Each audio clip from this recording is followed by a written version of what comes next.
नमस्कार, मैं हूं आरजू अंसारी और आप देख रहे हैं राष्ट्रीय जगत विजन न्यूज।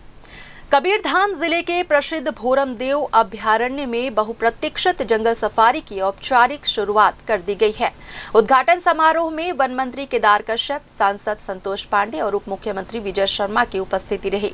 उद्घाटन के साथ ही सफारी आम पर्यटकों के लिए खोल दी गई है। जंगल सफारी शुरू होने के बाद अब पर्यटक घने जंगलों से घिरे प्राकृतिक वातावरण में रोमांचक सफर का अनुभव कर सकेंगे। यहाँ की हरी भरी वादियां, बहती नदियां, छोटे बड़े झरने और विविध वन्य जीव इस क्षेत्र को खास बनाते हैं।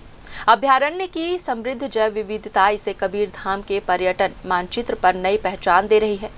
उद्घाटन के बाद अतिथियों ने खुद सफारी वाहन से जंगल भ्रमण किया और प्राकृतिक सौंदर्य की सराहना की। इस दौरान वन मंत्री केदार कश्यप ने कहा कि ये क्षेत्र पर्यटन की अपार संभावनाओं से भरा है और सरकार इसे और विकसित करने के लिए प्रसिद्ध है।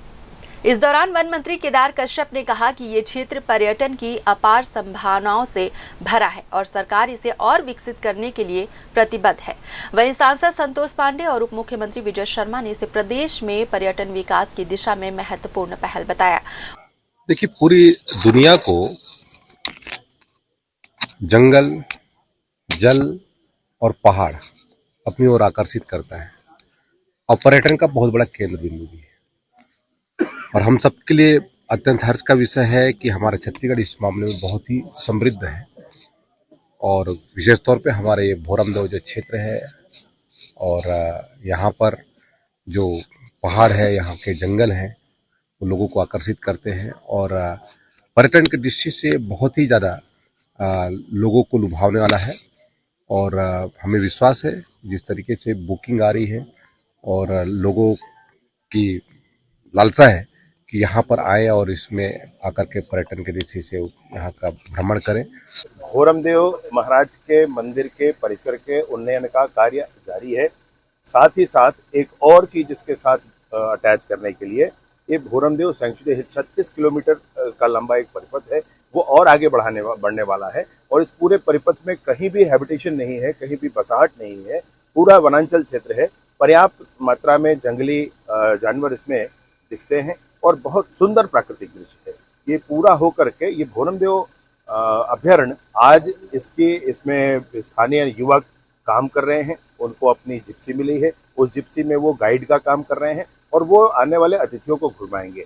वो मैं आपसे कह रहा हूँ, जैसे आप कान्हा से निकलेंगे तो उनके लिए एक ऑप्शन रहेगा कि वो सरोदा दादा रुक जाए, दूसरा ऑप्शन रहेगा कि भोरमदेव परिपथ के परिसर के उन्नयन के उपरांत दर्शन यहाँ कर ले, तीसरा ऑप्शन यह भी होगा कि यहाँ आकर के वो इस अभयारण्य को घूम ले। ऐसे तीनों ऑप्शन हैं।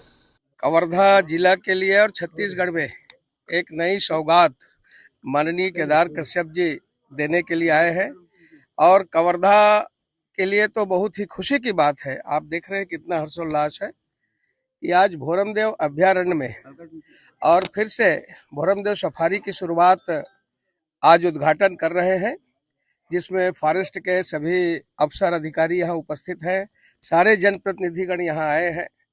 और वैसे भी जैसे हम भोरमदेव कहते हैं, भगवान भोरमदेव यानी पशुपति और सब प्रकार के वन्य जीव, वन्य प्राणी और जिसको पूरे प्रदेश में देखने के लिए यहाँ आएंगे। बिल्कुल पीछे लगा हुआ हमारा शुभखार से और राष्ट्रीय उद्यान है, तो जितना वहाँ वन्य जीव प्राणी है उससे कम यहाँ भी नहीं है, किंतु इसकी उपयोगिता की आवश्यकता थी, जिसकी शुरुआत आज माननीय केदार कश्यप जी ने यहाँ किया है। और आज इस शुरुआत के अवसर पर मैं अपने लोकसभा की ओर से सबको बधाई देना चाहता हूँ। उनका कहना है कि भोरमदेव क्षेत्र प्राकृतिक सुंदरता के साथ साथ धार्मिक महत्व भी रखता है, जिससे यहां आने वाले पर्यटकों को प्रकृति, आस्था और रोमांच तीनों का अनुभव मिलेगा। कार्यक्रम के अंत में अतिथियों ने प्रदेशवासियों को नई जंगल सफारी की बधाई देते हुए अधिक से अधिक पर्यटकों को यहां आने की अपील की, ताकि क्षेत्रीय पर्यटन और स्थानीय अर्थव्यवस्था को मजबूती मिल सके। फिलहाल इस खबर में बस इतना ही। देश प्रदेश की खबरों से अपडेटेड रहने के लिए हमारे चैनल को सब्सक्राइब करें और नई खबरों के नोटिफिकेशन के लिए बेल आइकॉन जरूर दबाएं। नमस्कार।